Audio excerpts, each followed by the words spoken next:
berubah. Kita tengok masyarakat Jepun, dia cuba apa yang dia cuba buat. Bilik air pun cuci sendiri. Sini ada cikgu suruh cuci nyapu. Kena saman ibu bapa. Kena marah. Ada tok dia ni Tan Sri. Kau ingat anak aku, cucu aku siapa dia?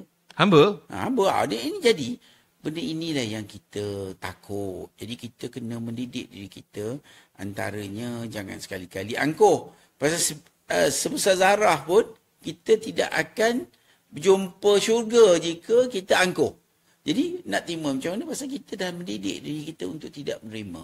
Tidak bertanggungjawab. Tidak berterima kasih. Jadi ini semua perlu.